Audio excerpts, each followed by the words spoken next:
All right, it's time for tonight's Twitter Smackdown. I love that animation. The lucky winner is none other than California Congressman Eric Swalwell. He complained today on Twitter. He's in New York, and he said, "It's snowing in New York. I need coffee. The closest cafe is inside Trump Tower. This is me walking to an alternative." I think this is I, isn't it? It's supposed to be grammatical.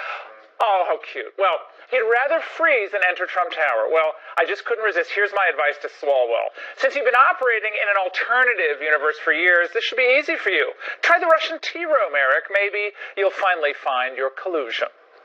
All right, that's all the time we have tonight. Up next, Shannon Bream and the Fox News at Night team take it from here. Laura, Shannon. Thank you so much. We've got coffee right here in the studio. Yay! It's free. Stop by anytime, Mr. Swalwell. All right, we begin with the Fox News alert. Right now, police are negotiating the surrender of actor Jussie Smollett, facing disorderly conduct charges and perhaps more from a Chicago police department that now believes the Empire star orchestrated his own phony attack and tried to pin it on Trump supporters. Breaking news on that straight ahead. And tonight, lawyers for a 16-year-old Catholic high school student are laying out the case against the Washington Post, saying they falsely portrayed Nicholas Sandmann as a racist and worse. We've got analysis from famed Harvard law professor Alan Dershowitz and Kentucky Governor Matt Bevin. And is the Mueller probe actually winding down? And as we await word, is the media giving fired FBI official Andrew McCabe a pass? Kristen Fisher and Britt Hume are standing by. Hello and welcome to Fox News at Night. I'm Shannon Bream in Washington. With the Jussie Smollett investigation advancing rapidly tonight, let's go straight to our Mike Tobin standing by in Chicago. Mike? Well, Shannon, Jussie Smollett went from star to suspect in just a matter of weeks, charged with disorderly conduct, filing a false police report, a felony.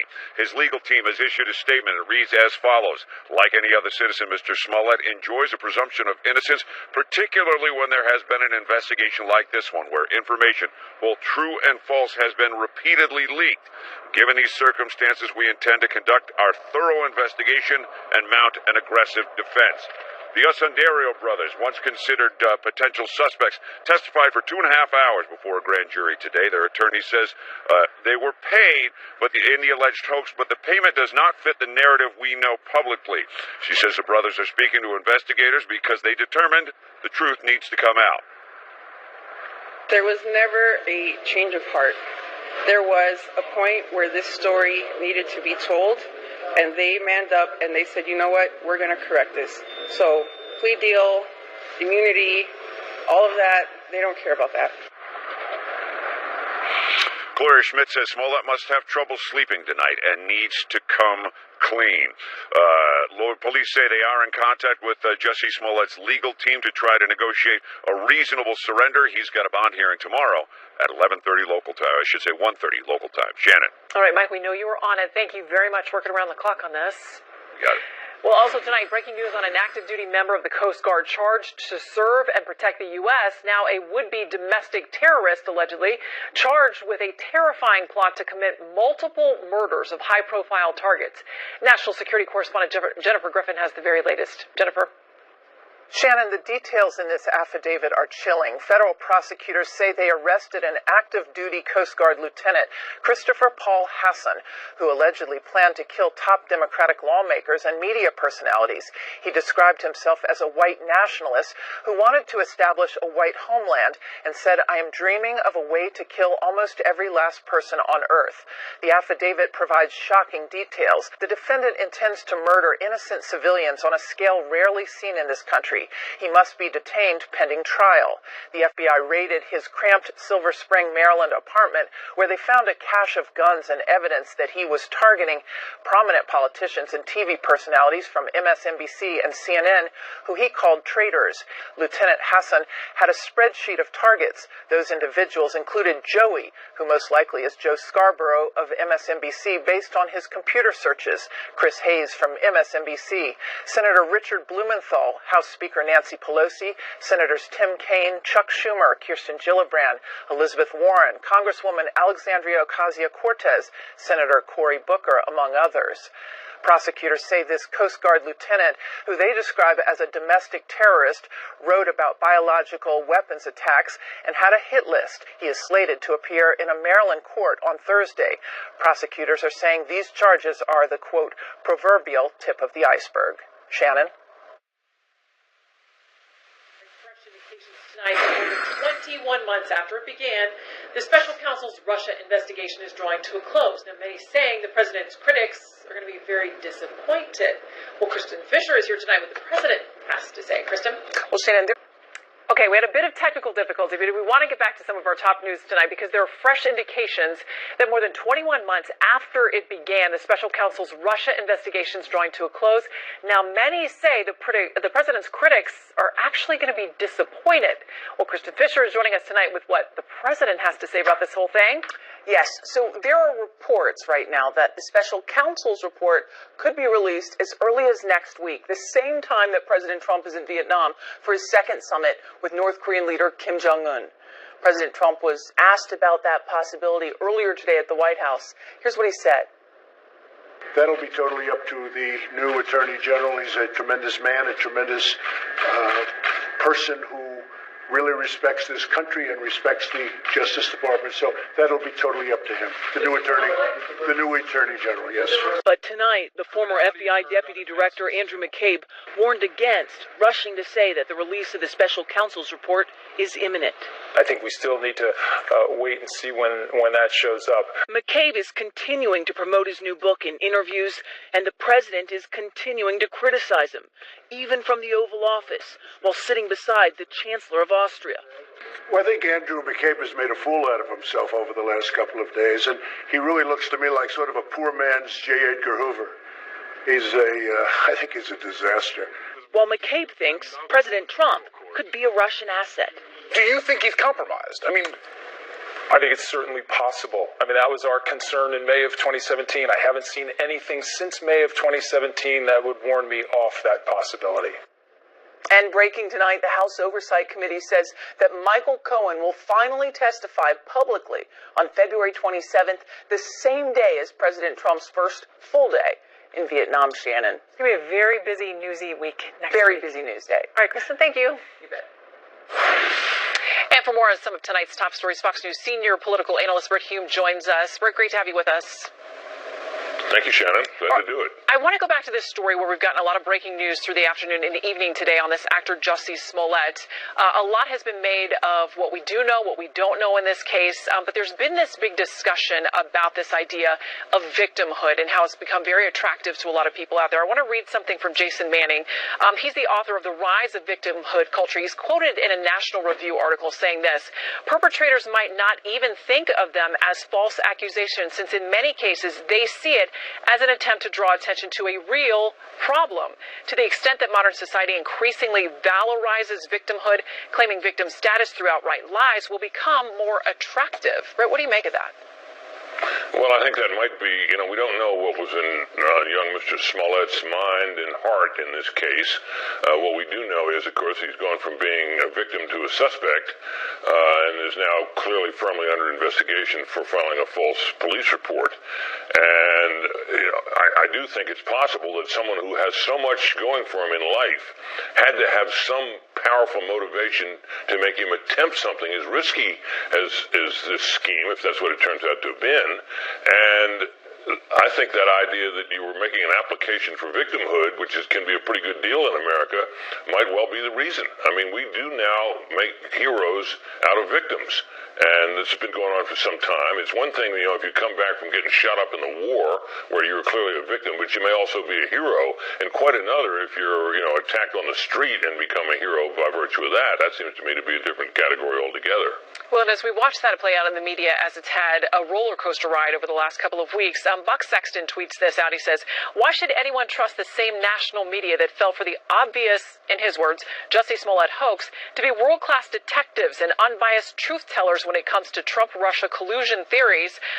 That tweet comes as we hear the special counsel's report may be wrapping out, and fired FBI official Andrew McCabe is out there making the rounds selling a book. What do you make of the media's treatment of these various issues? Well, let me just say this about the Smollett case. I think that there's a real distinction to be made here between the way a lot of the local media out in Chicago handled this and the way the national media handled it. The local media in Chicago did pretty well on this story, and I think the reason was that to them it was a local crime story made into a big story by the fact that we had a celebrity as the alleged victim. And they covered it sort of from the police precinct level and kept up with what the cops were telling them, both on the record and off. And the result was that they were well out ahead of things when the story began to fall apart. The national media, I think, looked at this story and decided it was a Trump story, because in the national media, particularly in Washington, there's only one story all the time, and it's Donald Trump. And to most of them, it's Donald Trump and how awful and dangerous he is. So any story that, alleges that Trump supporters have, in the crudest and most bigoted way, have assaulted somebody fits right into their view of Trump and of his supporters. And it was just too tempting for them not to jump to the conclusions that they did. And the result is that a lot of them today have egg all over their face. And the same is true of a lot of politicians who have the same attitude. I noticed that tweets that were published by some of these politicians are disappearing from Twitter by the minute. I understand that Adam Schiff took down one where he was talking about how he'd known Smollett and what a terrible thing this was. That's now disappeared. It was posted on Twitter. So there's a lot of backtracking going on, and properly so. Well, and some of those same folks who are out there, now discussing this McCabe media tour, do you think that they've been equally probative of him? Because some of them have put some serious questions to him. Others seem to accept what he's saying as fact, even though we know he was fired in part for being less than fully truthful with folks inside investigating the FBI. Yeah, exactly right. I mean, this is a man whose firing had to do with his credibility. And he was deemed to have been less than candid, which was a gentle way, it seems to me, of saying that he basically lied to his FBI colleagues. We know that when Robert Mueller was appointed, the letter, the release by Rod Rosenstein, the appointment letter, said that he was picking up the counterintelligence investigation, Mueller would, that had begun under Comey. He didn't mention anything about another counterintelligence investigation, which kind of makes no sense when you think about it. All these things are sort of there to be explored and haven't been. And I think it's puzzling, but I think that whatever McCabe says has to be taken with more than a grain of salt. Well, he's more than welcome to join us here on Fox News at Night, because we, like you, have many questions remaining. Brett Hume, thank you so much. Always great to have you with us. You bet, Shannon. Thank you. And this is a Fox News alert. The lawyer who filed a $250 million lawsuit on behalf of Nick Sandmann is speaking out tonight. Lynn Wood wants to punish the Washington Post for allegedly targeting the Covington High School teen, all because of his politics and what Wood calls the paper's political bias. Trace Gallagher is on the case for us from the LA newsroom. Good evening, Trace. Good evening, Shannon. There is no argument that Nick Sandmann and the Covington Catholic kids were vilified by numerous media outlets, including the Washington Post, after cell phone video showed Sandmann staring down Native American Nathan Phillips. And there is growing evidence that media outlets drew their conclusion before they looked at the nearly 2 hours of video that dramatically changes both the context and perspective, showing the altercation actually began with a group of black Hebrew Israelites who called the students a list of obscene and offensive names. Investigators hired by Covington Catholic High School and a Kentucky diocese also say the students were not the instigators. And the lawsuit filed by the Sandmann family says the Washington Post used its, quote, vast financial resources to enter the bully pulpit by publishing a series of false and defamatory print and online articles, which effectively provided a worldwide megaphone to smear a young boy who was, in its view, an acceptable casualty in their war against the president. The president also weighed in, first quoting the lawsuit and then saying this, quote, Covington students suing WAPO, go get them, Nick, fake news. And legal experts tend to agree the coverage could certainly hurt Nick Sandmann's reputation, but they also acknowledge that Sandmann's burden of proof is high, saying he has to show the Washington Post had reckless disregard for the truth, meaning the paper knew it was false and published it anyway. Tonight, Sandmann's lead attorney, Lynn Wood, told Sean Hannity they will meet the standard. Watch. Think about what this young boy is having to deal with at age 16 when the entire world saw him the way the media portrayed him as literally the face of evil. It is inexcusable, reprehensible conduct by the media. And the Washington Post led the way. Harvard Law professor Alan Dershowitz also believes Sandman has a reasonable case, and it's very notable this suit was brought in the Federal District Court of Eastern Kentucky. A jury there may have a much different take than a jury in D.C. Shannon. Right you are, Trace. Thank you very much. So what are the odds that Nick Sandman's attorneys score a big win? Well, let's bring in Harvard Law Professor Emeritus Alan Dershowitz and Kentucky Governor Matt Bevin. They join us now live to discuss. Gentlemen, welcome. Great to have you with us. Good to be with you, Shannon. Thank you. All right, I want to read a little bit from the complaint. Sandman's attorneys say that this was all about the Washington Post ending up making young Nick Sandman look racist. They say in targeting and bullying Nicholas by falsely accusing him of instigating the January 18th incident, the Post conveyed that Nicholas engaged in acts of racism by, quote, swarming Phillips, the Native American activist there, blocking his exit away from the students, and otherwise engaging in racist conduct. Alan, will this be enough to get what they're after, which is a $250 million verdict? Well, that's asking for a lot of money, but whoever said that the plaintiffs have to prove reckless disregard are wrong as a matter of law. This young man is not a public figure. He was thrust into the public by the Washington Post and other media. He's just a high school kid, and he doesn't have that heavy burden to prove what you would have to prove against if you were a public figure. All he has to prove is that they told untruths about him, and those untruths resulted in harm to him. So it's a far easier case than if he were some kind of an elected official or a high government official, or if he had thrust himself into the news and made himself into a public figure. So I think he has a significant chance of either winning the case or the Washington Post capitulating and settling, which is something newspapers rarely do. But in this case, they may be better off settling the case than having the case litigated, particularly in a jurisdiction which won't be necessarily friendly to them. Well, and that jurisdiction is where Governor Bevin is the governor in Kentucky, the Commonwealth there. I want to read something from an AboveTheLaw.com blog post. They say this case is about something else entirely. They say winning a defamation lawsuit isn't really the game we're playing here. Instead, we're fighting a new front in the culture wars, the front Trump has opened up against the media. The point is to chill other media from challenging the right wing. If enough of the media lives in fear of any teen in a MAGA hat, then this lawsuit was a success even if it gets thrown out of court on a rail. Governor. I tell you, it's remarkable that they would say that this is a war on the media by Trump in this case and those who support him. It's quite the opposite. This is literally the media finding, and it has been noted on topics throughout the course of this evening on your show, it's about victimhood. It's finding victims. In this case, it was the Native American who was drumming in the face of this young teen. He was the victim. It's now the Smollett fellow. He's the victim. That's what sells. It's tabloid journalism at its worst. It is a rush to the bottom. And it is a reflection on the culture in this nation, and it doesn't reflect well on us. It's unfortunate how we are trashing people if they are in any way, shape, or form seen to be associated with or perhaps able to be connected to the president in any way. Yeah, and Professor, the legal team here spells that out very clearly. They say it's about they say it's not a political case, but this is a case about what they call the Washington Post's bias against anyone who is connected to or appears to be supporting the president, as the governor said. In this lawsuit, they also say they want to teach Jeff Bezos, the owner of the Washington Post, a lesson. They say in order to fully compensate Nicholas for his damage and to punish, deter, and teach the Post a lesson it will never forget, this action seeks money damages in excess of $250 million, the amount Jeff Bezos, the world's richest person, paid in cash for the Post when his company, Nash Holdings, purchased the newspaper in 2013. Sounds like they're trying to make a very specific statement, Professor. That's a serious litigation mistake. His lawyers are making a terrible mistake. They're playing right into the hands of the First Amendment argument. What they're saying is they're trying to chill free speech.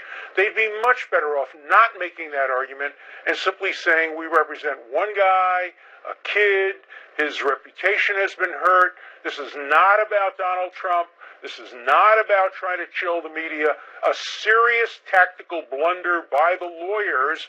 And my recommendation to this young man is he might seriously think about getting another lawyer who will take his case bring his case, not try to bring a general case against the media, against Bezos, against the world.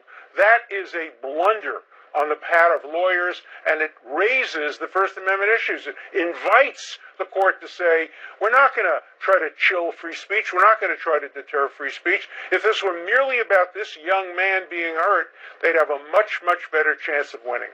Well, the Washington Post says this, we are reviewing a copy of the lawsuit and we plan to mount a vigorous defense.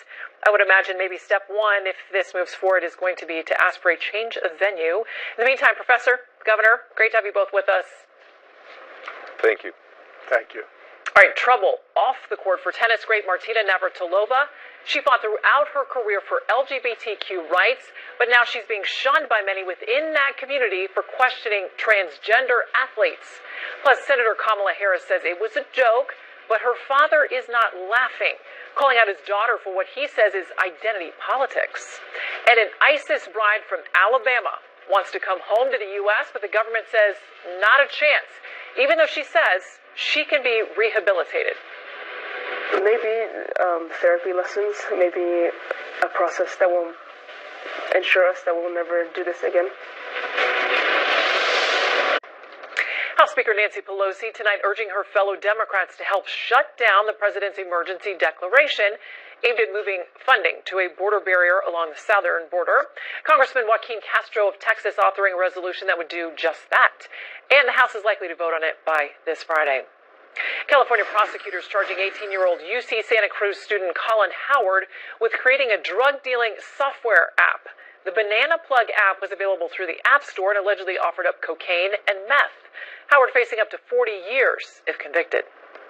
Well, with ISIS reportedly near defeat in Syria, some so-called ISIS brides, women who fled freedom in the West to join the terrorist movement at its height a few years ago, now want to return to the countries of their birth. Well, David Spun is looking into one of these high-profile cases tonight. What's the latest? Hey, Shannon, 59 Americans are known to have traveled to Syria to join ISIS. This is the story of just one of them, a woman who is determined to come back to the United States and admit her mistakes. Tonight, it appears she has quite an uphill battle.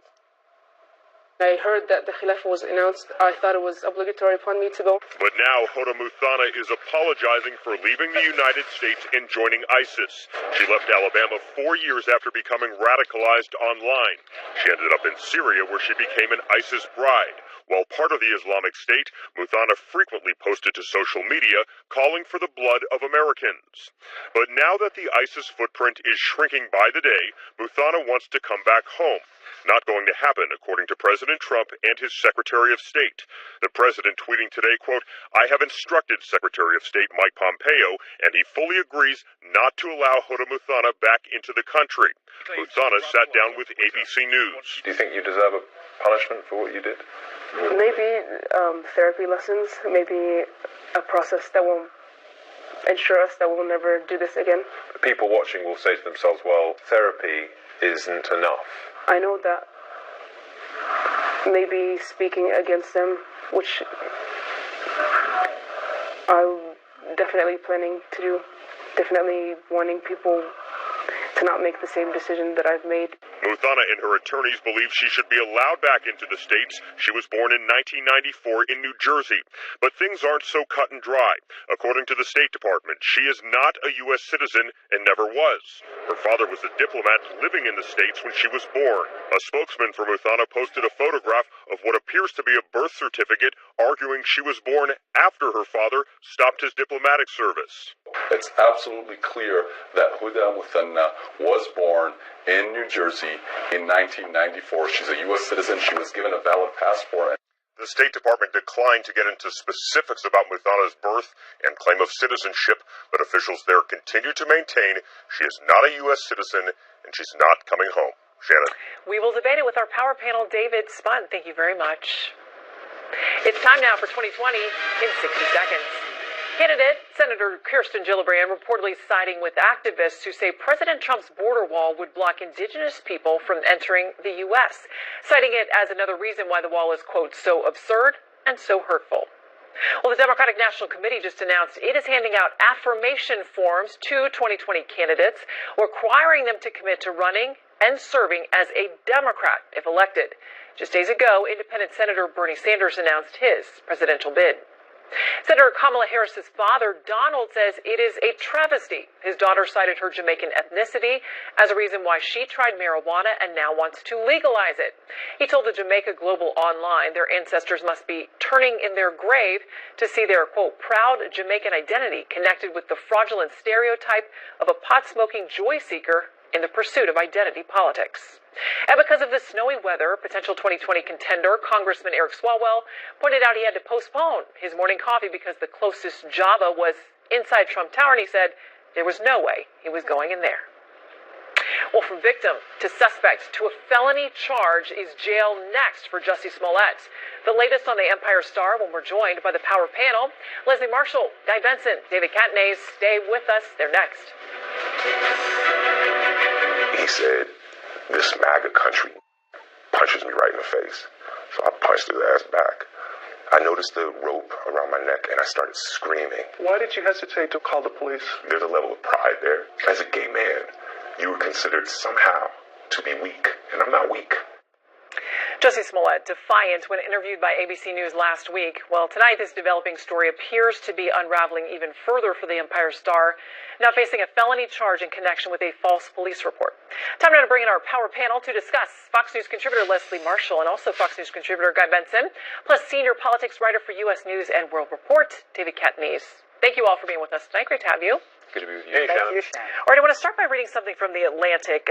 It says the Smollett story, if the trajectory leads to evidence of fakery, would actually reveal something else modern America is about. Victimhood chic. Future historians and anthropologists will find this aspect of early 21st century America peculiar, intriguing, and sad. Guy?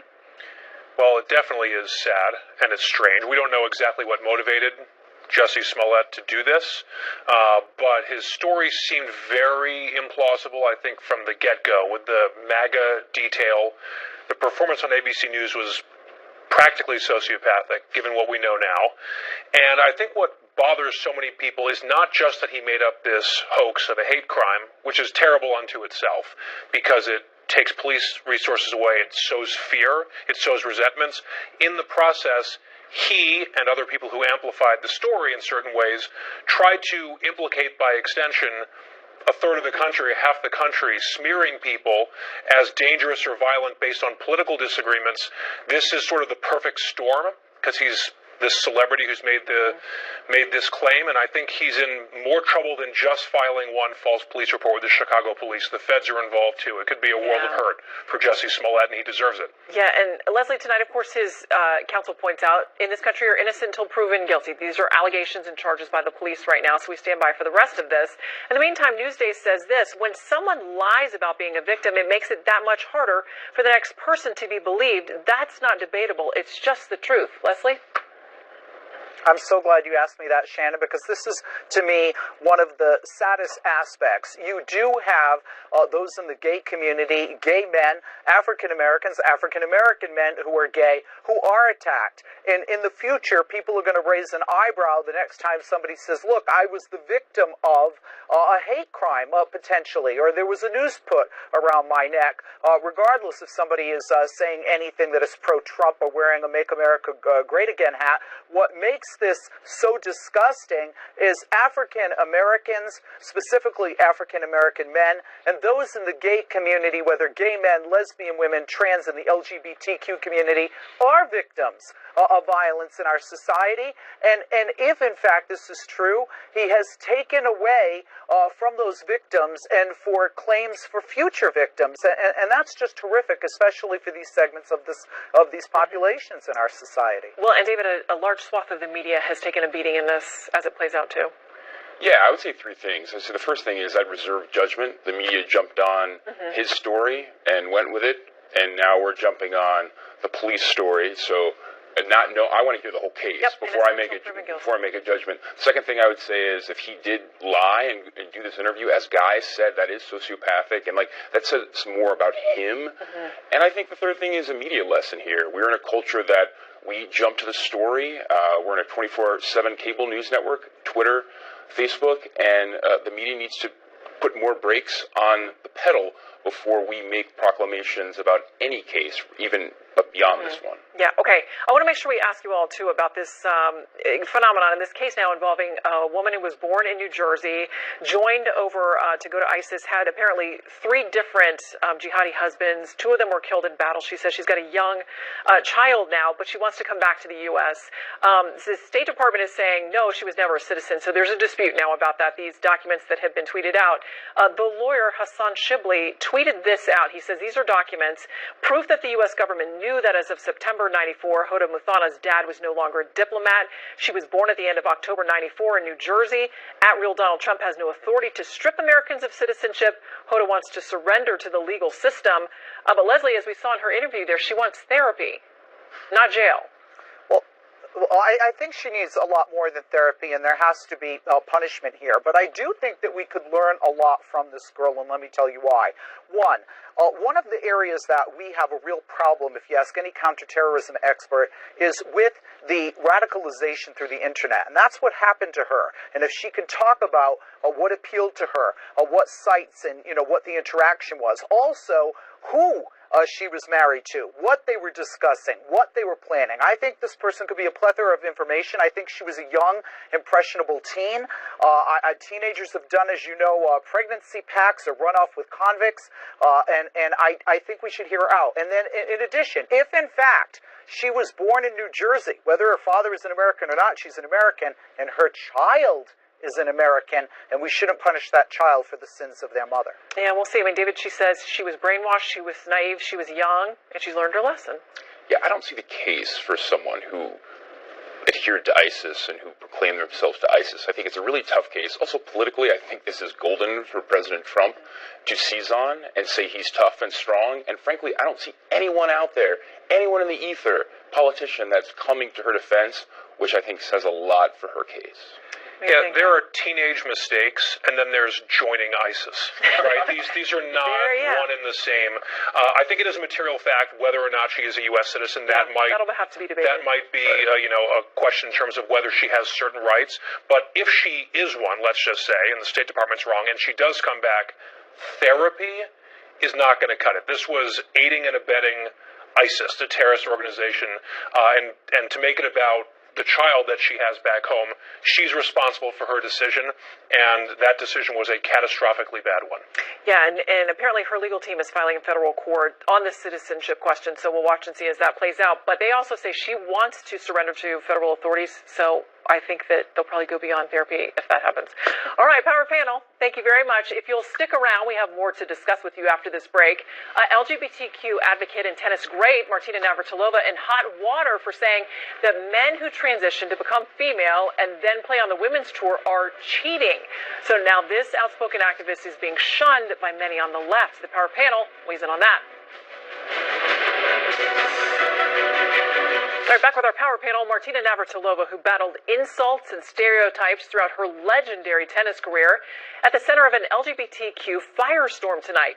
Our Power Panel graciously sticking around for this, so welcome back to all of you. I'll read a little bit from an op-ed that Navratilova wrote. She said, "A man can decide to be female, take hormones if required by whatever sporting organization is concerned, win everything in sight and perhaps earn a small fortune, and then reverse his decision and go back to making babies if he so desires.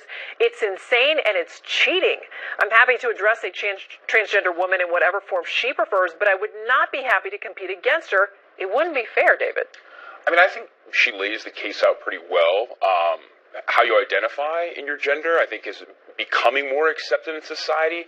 But frankly, this is about having a different body. Males and females have different bodies. And frankly, the U.S. Olympic Committee has standards about testosterone levels. And if you're a trans man, it doesn't matter. But if you're a trans woman, to compete, you have to be below a certain testosterone level, because that has impact on the strength that you have to compete. She is obviously suffering the backlash, but I think if anyone was able to bring the case to the public, it is her with credibility. Yeah, and she had been with this group, Athlete Ally, and they issued a statement saying this: the LGBTQ community is not a monolith. We must always leave space to learn from one another and to grow. If we fail to do so, we are not only failing our goal to advance LGBTQ equality as a whole, but failing to live up to the core of our potential as human beings who believe all of us deserve a place in sports and in this world. And Leslie, a number of these groups are breaking ties with her or disavowing her position after she was pretty much a pioneer and out there as one of the early advocates for a lot of these LGBT issues. And I think that's why so many people were surprised that she, of all people, was the one that said this and said what she did. Especially, David, thank you, because that's a point that I was going to make, which actually would assuage any fears that she or other athletes have about a trans woman because of the testosterone level and because of the rules in these professional sports. I understand what she was saying. I know a lot of people have that concern in the athletic world and the athletic community, but because it is her, and because there is such a sensitivity and more acceptance and a zero tolerance toward negativity in the LGBTQ world, I'm not surprised at the backlash, and I was very surprised that she said what she did, being her. All right. I believe this is from the New York Post. The title of the article, The Insane Gay Backlash Against Martina Navratilova, saying this: even with hormone treatment, transgender women have more muscle mass and bone density and higher levels of oxygen-carrying red blood cells, which aid athletic ability. That's a real issue, especially at the high school and college levels where students are also competing for scholarships. So now this longtime gay icon is being ostracized for her heterodoxy by those she so vigorously championed when it was professionally risky. For shame. Guy. Yeah, so she was a trailblazer, and she's making a case. She said something like this a while ago and came under fire. She went back, did more research, and came out swinging again, saying, I believe even more that this is the case.